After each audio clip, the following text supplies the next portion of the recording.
If there's a moment that sticks in the throat the way a fishbone lodges there no matter how hard you swallow, it's standing under the bright, relentless lights of a São Paulo hotel conference room, pitch cards shaking in my sweaty hands, and seeing not hope or curiosity in the faces across the stage, but mockery.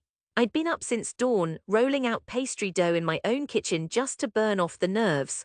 I had practiced my lines in the shower, muttering past the clouds of steam. But there's nothing that prepares you for the silence after an awkward pause, and I just made my first mistake within 2 sentences. A woman with pinched lips and a heavy gold chain let her helmet of hair tip toward the man beside her, both suppressing grins. On my left, a coffee cup tapped out a rhythm, impatience not encouragement. My dream, as I explained, involved a bakery, a true patisserie in the heart of São Paulo, serving pastries inspired by my me's old recipes but elevated, reimagined. Chua la Brazil, guava and passion fruit tartlets, savory pão de queijo eclairs, all crafted with the obsession I'd honed in my midnight kitchen and a year of ruined attempts in Paris. I'd even brought miniature samples, a box of eclairs with candied jabuticaba, a delicately layered honey cupuaçu millefeuille, no one bit, literally and figuratively, very creative, one investor finally said, but you think you'd be better as a baker than a business owner, don't you? I kept my smile stitched on, feeling my ears turn molten. A second investor, a man who looked like he'd been born wearing a suit, asked, "Do people in your neighborhood really want this, or is this for foreigners?" The room moved in waves of polite laughter.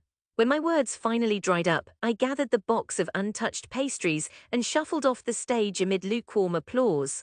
I stuffed them in the bottom of my worn-out rucksack, next to the rejection letter from the last bank. If I ran the last few blocks home, maybe I'd outpace the sting. Home was Villa Mariana back then, an apartment I shared with my cousin Maria, though even she half joked about my art project more than my business. I took the stairs, not the elevator, afraid I'd see some neighbor who'd watch the live stream, or worse, my Uncle Rui, who always managed to catch me at my lowest and remind me of previous failures. I let myself in quietly. Maria was already at the little table in the kitchen, swiping through her phone. She arched one eyebrow. "So?" she asked. "It went fine," I said. She just nodded, not pressing, and instead picked a fleck of something from her green nail polish. After a silence, she offered, "We still have extra feijoa in the fridge." I nodded, thankful for her easy kindness, and ate microwaved leftovers alone. No one said anything directly that weekend, but by Monday the whispers started as soon as I went to visit my family for lunch. Cousin Henrique was first. "Maybe you can sell the sweets at the market stall with Tia Lucia, huh?" Uncle Rui snorted his coffee. Even my father, who loved me in his taciturn way and always worked too late for long conversations, just let a tired smile wander across his face. "Don't take it all too hard," he said. "These things, these dreams, sometimes it is better to play safe." Play safe, if only I believed I could. I went through the next months in a haze. I picked up shifts at a bakery on Avenida Paulista, a chain that microwaved their croissants and thought a signature tart meant a caramel topping from a squeeze bottle. Most nights I'd bake until my eyes burned. Flour would coat the counter and the little kitchen fan would rattle as I tried, just one more time, to perfect a custard or temper chocolate without the humidity destroying the finish. I kept the samples in cheap white boxes with ribbon tied from clearance bins. Sometimes when I managed a new recipe, guava pate de fruits cut into tiny cubes and swirled into brioche, or a tart crust that finally snapped rather than bent, I'd offer them to Maria or even to our neighbor Dona Elsa, who had survived more Sao Paulo years than I could ever hope for. "You should marry a banker, not bake like a Frenchman," Dona Elsa would sigh, but she always took a second piece. But mostly I worked in silence, tuning out the family's laughter at gatherings and the constant hum of "Be Realistic." I heard it at the bakery when my boss found my notebook of new ideas and shook his head. I heard it on late-night buses where strangers discussed their own corner shop dreams and agreed, in the end, only fools risk everything. My courage lived in quiet moments. In dough under my nails and the soft, yeasty smell that clung to my skin after a night's work. Sometimes I'd imagine the bakery filled, light streaming over glass towers of pastries, my father proud in a pressed shirt, my mother watching from the corner with a tentative smile. But winning was never guaranteed. For a year no one said yes. Every attempt to get a loan was denied, each investor's reply a returned blur of "not at this moment." The savings evaporated, first on ingredients, then on new pans because mine warped finally on rent. Maria found her own place and my father's hair turned silver with worry. The silence from my family was heavier than any open criticism. It felt like being erased. There was one moment, though, a small mercy, Chief Rubens' bakery, nested between locked-up laundromats in Pinheiros. Rubens had seen me sketching a proposed window display in a battered sketchbook during a break from my chain bakery shift. "You draw sweets or you make them," he grunted through a crumb of pizinho. "Both," I replied, voice shaking. "Show me." He passed me his apron. When I tried to protest, he fixed me with a look that brooked no refusal. I stayed until midnight, making a tray of Barbar de Mosa eclairs that I'd only ever made in theory. Somehow, in his kitchen, with its clattering pans and smells of burnt caramel, my hands obeyed again. He tasted, chewing thoughtfully, then simply grunted, "I have a prep room you can use sometimes." After that, once a week for 2 years, I'd bake in Reuben's space, my own corner where I didn't have to explain myself. He never praised, but sometimes as I left, he left an extra box of Valrhona chocolate or a new sieve near my things. I sold at markets. I left boxes at indie coffee shops, sometimes on consignment.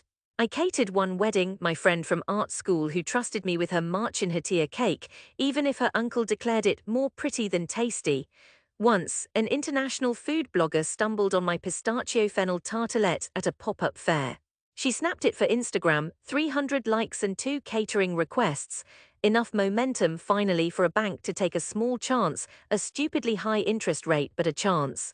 I signed the lease on a narrow shopfront, paint peeling, 2 blocks from the Consolaso metro. The window was caked in dust. Some days I'd press my forehead to the glass, picturing soft lamplight, the air warm with sugar and baked butter, the counter scattered with gold-speckled pastries. Other days, I wondered if I should board the next bus to somewhere further south and start all over. Mostly, I just showed up every morning. Rubens came for the opening, his critical look only softening when he spat a bite of my pumpkin brigadeiro tart on the floor. "Try again," he grunted. I did until it worked. I named the shop Pedaço de Seu, piece of heaven, and it was all the heaven I'd fought for. The first year I barely slept. Every setback was a knife in the gut.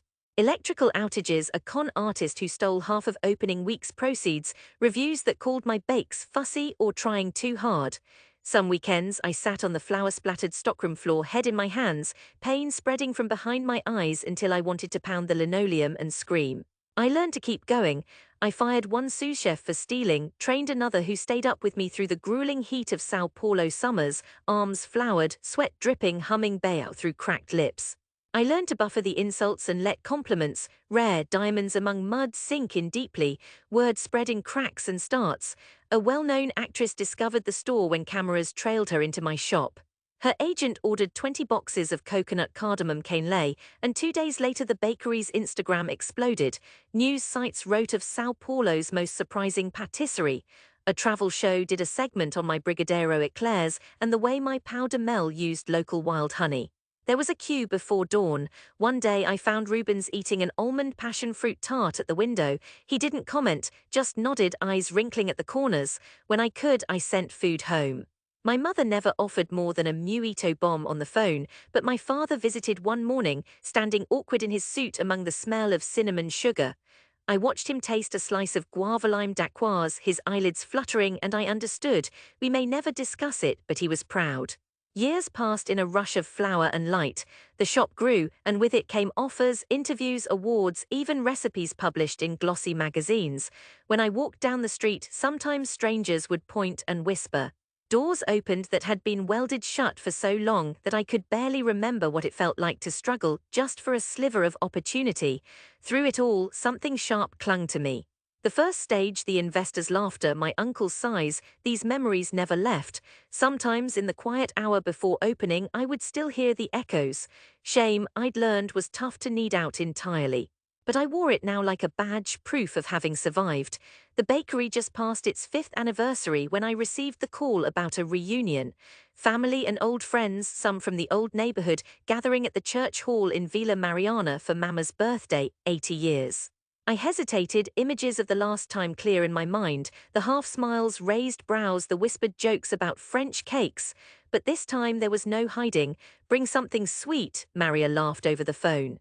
"You know they're expecting it." The morning of the party felt strange, no nerves but a low hum of anticipation. My car was stacked with trays: guava mousse cakes, corn coconut tartlets, crackly powder mel, cassava chew puffs, and a massive layered anniversary cake with each tier dedicated to a flavor from home. I wore my best chef's jacket, crisp, embroidered with pedazo de seu in gold on the sleeve. The church hall was packed. I saw Henrique first, awkward in a blazer, hair thinning, still wearing those old sneakers. He froze, staring at me at the trays in my hands. A beat, then he managed a smile. Que isso, prima, looks professional. It is, I said quietly. Inside, the hall was alive with chatter. Tios and tias, cousins and their children, neighbors I hadn't seen in years. The tables groaned under platters of rice and salgadinhos. I found a space for the desserts on a long table, unfolding each tray with care. The cake shimmered under the flicker of neon lights. I moved among the guests, uncertain if anyone would recognize me without the aura of failure I'd carried for so long. It started slow. Two kids, their faces sticky with brigadeiro, crept closer. "Can I have one?" the little girl asked, eyes wide. "Of course," I said, handing her a coconut tartlet. Soon word spread. The party hummed as slices of cake and petits fours disappeared. Someone started a chant for more cake. Even Uncle Rui, his tie a crooked line, familiar bemused smile, approached with a fork in hand. "So this is what you've been up to, Menina," he said, mock serious as always, but the fork trembled.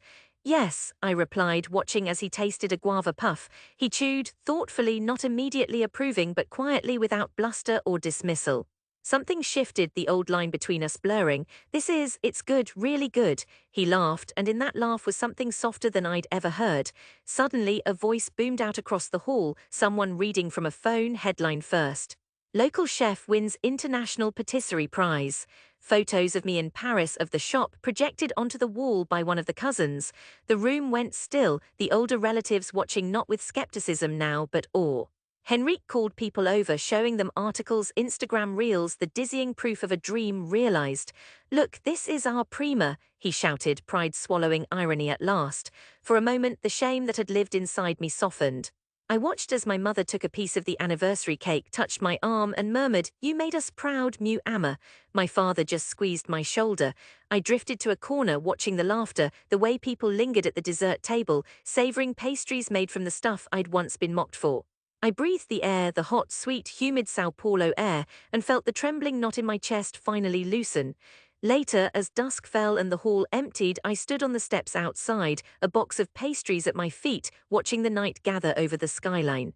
The city pulsed with life, horns, music, the shouts of children in distant squares.